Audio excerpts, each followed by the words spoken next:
Pupunta tayo ngayon sa isang handaan or kainan. Ito ay after wedding party kasi ang kasal nila ay ginanap sa Tagaytay. Malayo yon. Konti lang yung mga kamag-anak na nakapunta doon at ngayon ay mayroong after wedding party. Tara, samahan niyo muna kami ngayong araw na makikain. Nasa yung aking pinsan or second cousin.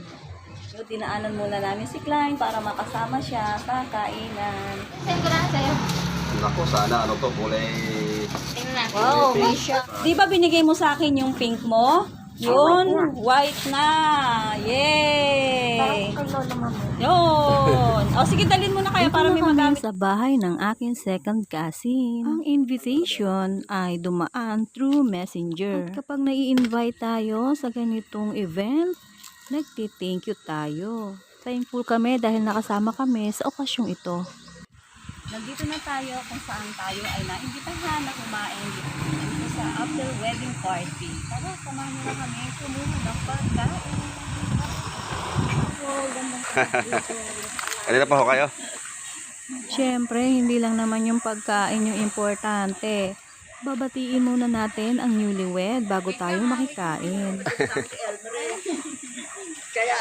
Congrats! Ah, misis mo. Ay, Angel po. Ay, Kami yung tatlo. Ang mga... Di mainit.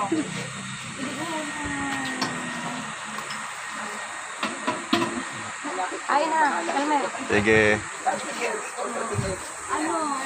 Ano kinuha ko yun?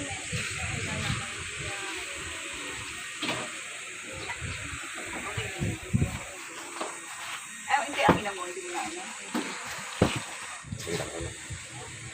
Ano pa sa'yo? Kanino ba yan? Decline. Dagdagan mo pa na isa. Ano ba na sa'yo? Dagdagan okay na sa'yo to? Isa pa? Isa pa?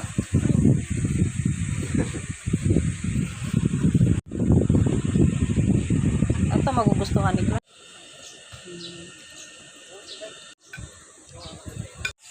Ang kauna-unahang kong tinikman ay ang isda na may toppings. Love, masarap yung ano, itong isda. Sarap. Hindi ako kumuha eh. Kino-convince ko talaga ang aking habibi para kumuha siya ng isda na may toppings. Tama nakalagay dito sa isda mismo. Oo. Ito, sa isda to.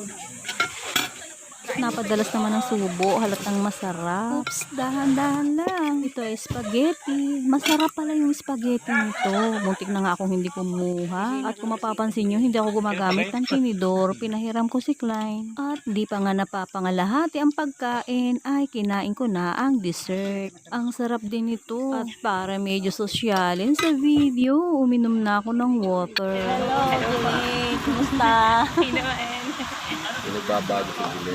Ay, thank you. Parang 18 lang. Video tayo. Hello, congratulations.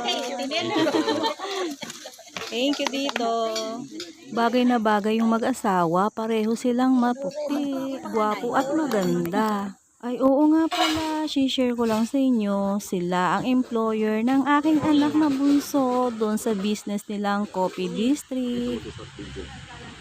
At eto nga pala yung souvenir na inabot nila kanina. Ito ang souvenir na pwede nang kainin. Di gaya dati, ang souvenir i-display mo lang sa bahay, ilalagay sa cabinet, ilalagay sa divider. At ito na nga yung time na kailangan na naming magpaalam para makauwi. Gusto mo pa nga maghintay ng mga iba pang kamag-anak, pero sobrang busy ng habibi ko. At may iba pang dumarating na mga bisita na kailangan sila naman ang makaupo. Hindi naman dumarating ng sabay-sabay at hindi naman napakadami kasi nga kahapon ang wedding at may ilan na ring mga kamag-anak ang nakarating sa Tagaytay. Pauwi na kami ngayon. Thank you so much sa inyong pag-invite sa amin. Big shout out po sa mga sumusuporta po sa akin. Thank you so much.